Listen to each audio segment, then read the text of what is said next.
Genesis 41. Pharaoh's dreams. 2 full years later, Pharaoh dreamed that he was standing on the bank of the Nile River. In his dream, he saw 7 fat, healthy cows come up out of the river and begin grazing in the marsh grass.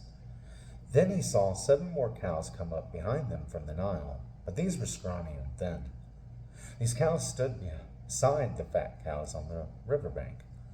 Then the scrawny, thin cows ate the 7 healthy, fat cows. At this point in the dream, Pharaoh woke up. But he fell asleep again and had a second dream. This time he saw 7 heads of grain, plump and beautiful, growing on a single stalk. Then 7 more heads of grain appeared, but these were shriveled and withered by the east wind. And these thin heads swallowed up the 7 plump, well-formed heads. Then Pharaoh woke up again and realized it was a dream. The next morning, Pharaoh was very disturbed by the dreams.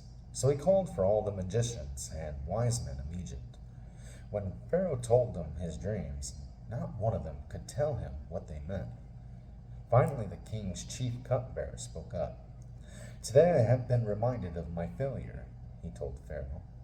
"Some time ago, you were angry with the chief baker and me, and you imprisoned us in the palace of the captain of the guard. One night, the chief baker and I each had a dream, and each dream had its own meaning.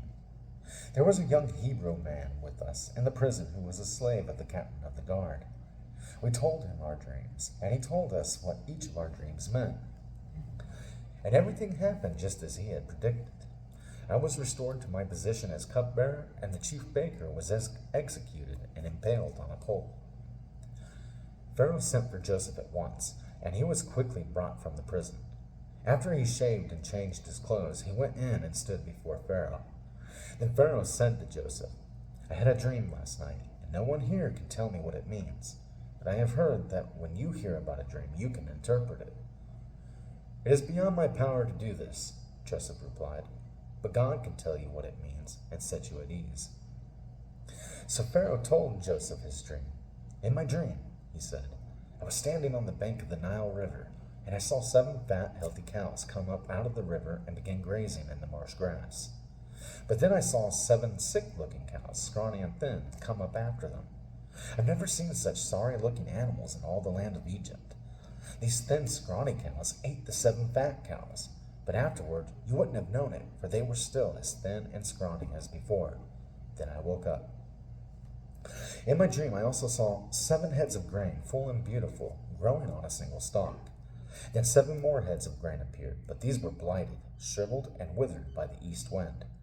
And the shriveled heads swallowed the 7 healthy heads. I told these dreams to the magicians, but no one could tell me what they mean." Joseph responded, "Both of Pharaoh's dreams mean the same thing. God is telling Pharaoh in advance what he is about to do. The 7 healthy cows and the 7 healthy heads of grain both represent 7 years of prosperity. The 7 thin, scrawny cows that came up later and the 7 thin heads of grain withered by the east wind represent 7 years of famine. This will happen just as I have described it, for God has revealed to Pharaoh in advance what he is about to do. The next 7 years will be a period of great prosperity throughout the land of Egypt. But afterward, there will be 7 years of famine so great that all the prosperity will be forgotten in Egypt. Famine will destroy the land. This famine will also be so severe that even the memory of the good years will be erased. As for having 2 similar dreams, it means that these events have been decreed by God, and he will soon make them happen. Therefore, Pharaoh should find an intelligent and wise man and put him in charge of the entire land of Egypt. Then Pharaoh should appoint supervisors over the land and let them collect 1/5 of all the crops during the 7 good years. Have them gather all the food produced in the good years that are just ahead and bring it to Pharaoh's storehouses. Store it away and guard it so there will be food in the cities. That way there will be enough to eat when the 7 years of famine come to the land of Egypt. Otherwise, this famine will destroy the land." Joseph made ruler of Egypt. Joseph's suggestions were well received by Pharaoh and his officials. So Pharaoh asked his officials, "Can we find anyone else like this man, so obviously filled with the Spirit of God?" Then Pharaoh said to Joseph, Since God has revealed the meaning of the dreams to you, clearly no one else is as intelligent or wise as you are. You will be in charge of my court, and all my people will take orders from you. Only I, sitting on my throne, will have a rank higher than yours." Pharaoh said to Joseph, "I hereby put you in charge of the entire land of Egypt." Then Pharaoh removed his signet ring from his hand and placed it on Joseph's finger. He dressed him in fine linen clothing and hung a gold chain around his neck. Then he had Joseph ride in the chariot reserved for his second in command. And wherever Joseph went, the command was shouted, "Kneel down!" So Pharaoh put Joseph in charge of all Egypt. And Pharaoh said to him, "I am Pharaoh, but no one will lift a hand or foot in the entire land of Egypt without your approval." Then Pharaoh gave Joseph a new Egyptian name, Zaphenath-paneah. He also gave him a wife whose name was Asenath. She was the daughter of Potiphar, the priest of On. So Joseph took charge of the entire land of Egypt.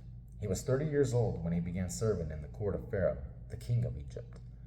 And when Joseph left Pharaoh's presence, he inspected the entire land of Egypt. As predicted, for 7 years the land produced bumper crops. During those years, Joseph gathered all the crops grown in Egypt and stored the grain from the surrounding fields in the cities. He filled up huge amounts of grain, like sand on the seashore. Finally, he stopped keeping records because there was too much to measure.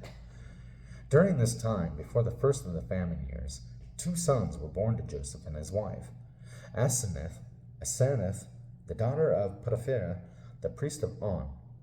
Joseph named his older son Manasseh, for he said, "God has made me forget all my troubles and everyone in my father's family."